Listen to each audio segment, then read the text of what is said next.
Hello दोस्तों, जय श्री राम, जय श्री कृष्ण। आज हम एक बहुत ही एक ऐसी पर्सनैलिटी के बारे में बात करने जा रहे हैं जो वी कैन से कि वो इंडियन फ़िलॉसफ़ी के, इंडियन पॉलिटिक्स के हीरो रहे हैं, द ग्रेट आदि शंकराचार्य। आदि शंकराचार्य के बारे में हम कई एस्पेक्ट्स में बात करेंगे। फर्स्टली मैं आपको बता दूं, आदि शंकराचार्य एक रिफॉर्मर थे इंडियन फ़िलॉसफ़ी के। The real Indian philosophy is reformed by the Shrimad Jagat Guru भगवत पाद शिवावतार भगवान आदि शंकराचार्य महाभाग। आज ये वीडियो हम कई पार्ट्स में होगा भगवान आदि शंकराचार्य के बारे में। हम आज उनके बारे में एक ओवरव्यू लेंगे। हमारे वैसे 6 दर्शन हैं सनातन धर्म में, 6 वैदिक आस्तिक दर्शन हैं: न्याय, सांख्य, वैशेषिक, मीमांसा, योग और वेदांत। वेदांत दर्शन की पुनर्स्थापना करने में जो योगदान रहा है उसमें आदि शंकराचार्य महाभाग का बहुत महत्वपूर्ण स्थान है। आज से लगभग 2500 साल पहले, 507 ईसा पूर्व, 507 BC, भगवान आदि शंकराचार्य का जन्म एक निम्बूदरी पाद ब्राह्मण शिवगुरु और जो विद्याधिराज एक श्रेष्ठ कुलीन ब्राह्मण के पुत्र थे, और उनकी जो माता थी, माता आर्यांबा, उनके पुत्र के रूप में भगवान आदि शंकराचार्य बालक शंकर के रूप में जन्म लेते हैं। जब भगवान आदि शंकराचार्य जन्म लेते हैं उस समय देश में धर्म के नाम पर इतना आडंबर और पाखंड फैला हुआ था दोस्तों कि आप कल्पना नहीं कर सकते। भगवान बुद्ध के जाने के बाद बौद्ध धर्म में भी कई विसंगतियां आ गई थी। ये पुस्तक पंडित श्री राम शर्मा आचार्य के द्वारा रचित, जो गायत्री परिवार के संस्थापक हैं, इस पुस्तक में हम देख सकते हैं कि भगवान आदि शंकराचार्य के बारे में कि जिस समय भगवान आदि शंकराचार्य आए उस समय वैदिक धर्म की स्थिति क्या थी। हम इस पुस्तक में ही आते हैं। हम इस पुस्तक से देखेंगे भगवान आदि शंकराचार्य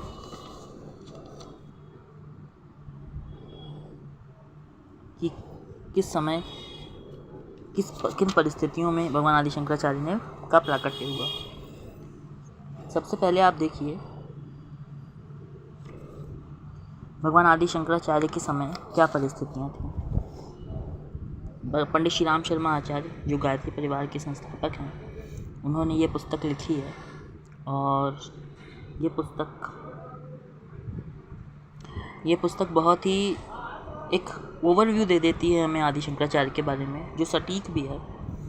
तो उस समय आप देखिए, देश की तत्कालीन सामाजिक एवं धार्मिक स्थिति थी कि जिस समय जगतगुरु शंकराचार्य आए उस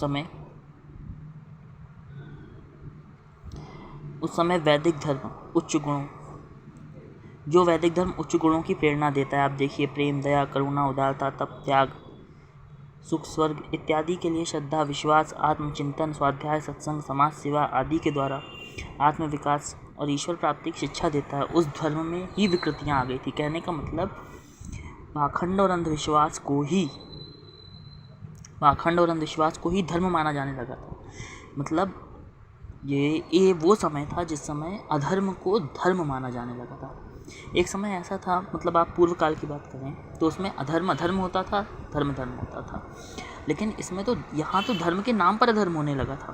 कहने का तात्पर्य बलि प्रथा और जो वाम मार्ग था, वाम मार्ग बढ़ गया था। वाम मार्ग में पंचमकार होते हैं: मांस, मदिरा, मैथुन, मीन, मुद्रा,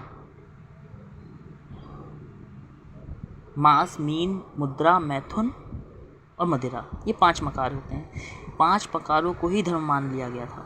मतलब जितनी भी बुराई थी वो धर्म हो गया था। और इसका प्रभाव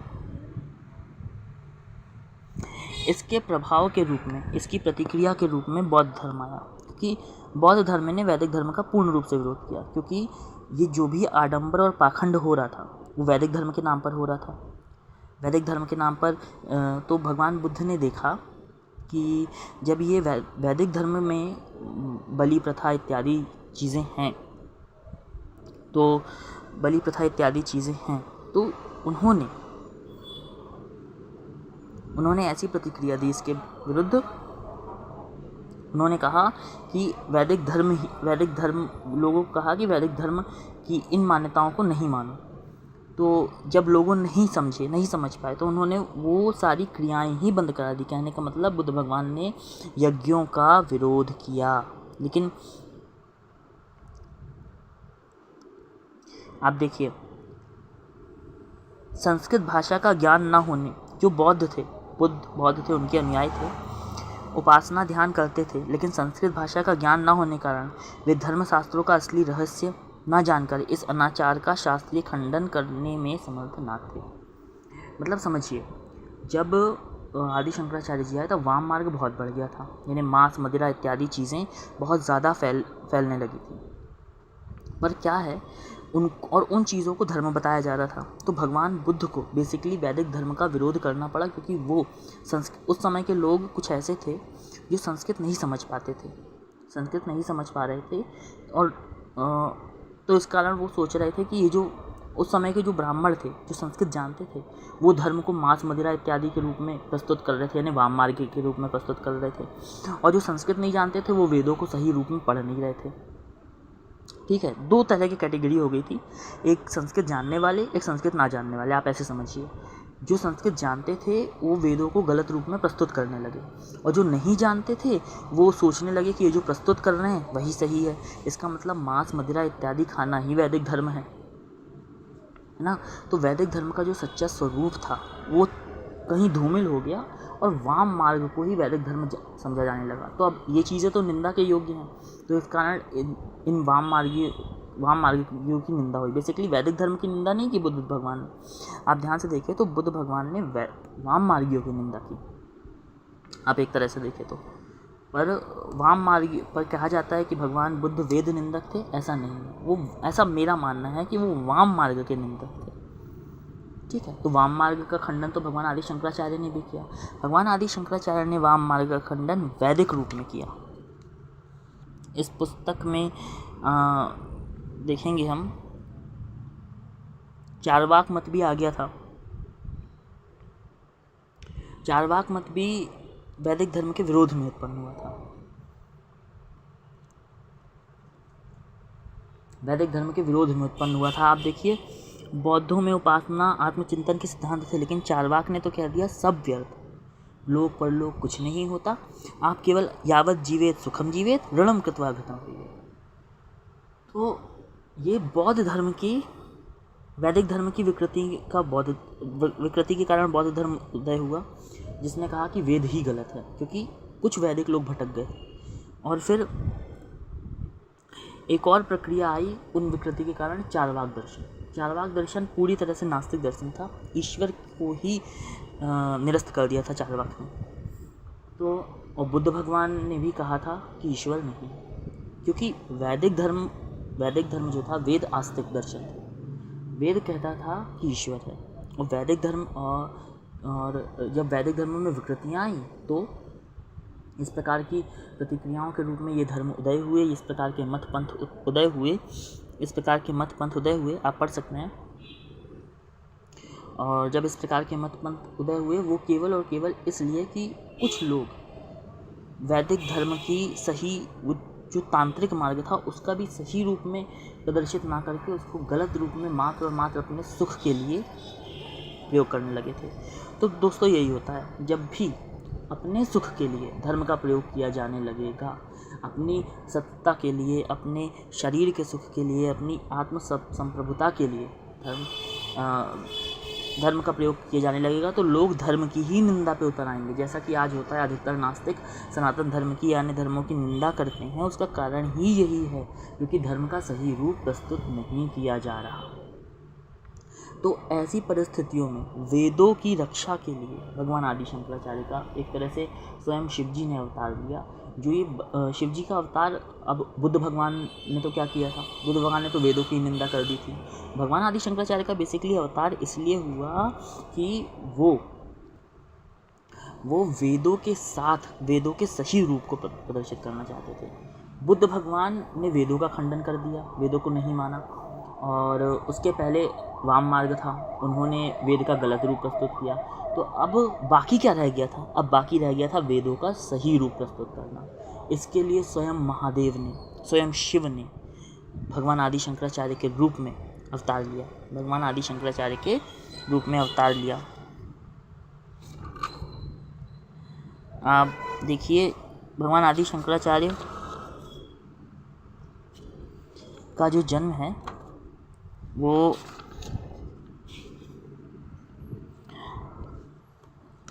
आज से लगभग 2500 वर्ष पूर्व, यानी 507 ईसा पूर्व, जैसे मैंने बता दिया, विद्याधिराज नाम के एक ब्राह्मण थे, उनके पुत्र शिवगुरु के पुत्र के रूप में भगवान आदि शंकराचार्य का जन्म हुआ।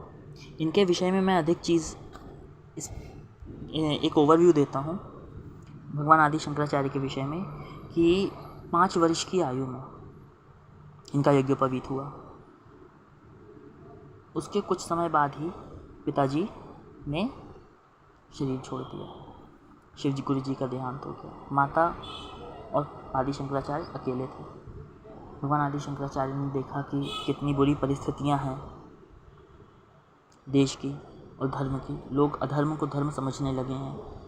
तो इन परिस्थितियों से भगवान आदि शंकराचार्य, जो स्वयं शिव जी के अवतार थे, जिन्होंने अवतार ही इसलिए लिया था वैदिक धर्म की सही स्वरूप को प्रदर्शित करने के लिए, पुनरुद्धार करने के लिए, तो उन्होंने कहा कि अब मुझे अपने कर्तव्य के लिए घर का त्याग करना होगा, संन्यास को धारण करना होगा।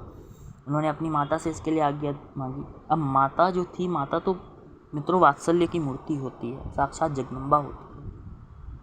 और पतिदेव माता शिव, जो माता आर्यांबा थी, उनके पतिदेव शिवगुरु जी, उनका भी देहांत हो गया था। तो माता आर्यांबा के लिए तो मात्र और मात्र एक ही आसरा था, और वो थे बालक शंकर।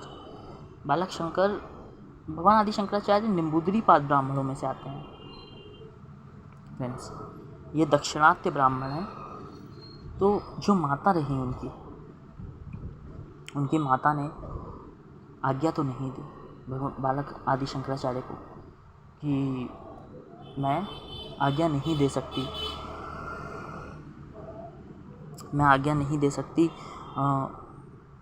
संन्यास के लिए। भगवान आदि शंकराचार्य के बारे में आप अधिकतर जानते होंगे, कहानियाँ आपने सुनी होगी।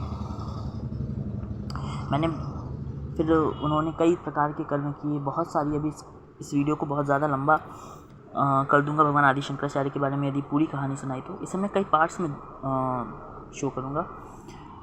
आज के लिए बस इतना ही। मैंने आपको ये बता दिया कि भगवान आदि शंकराचार्य के जन्म की आवश्यकता क्यों थी।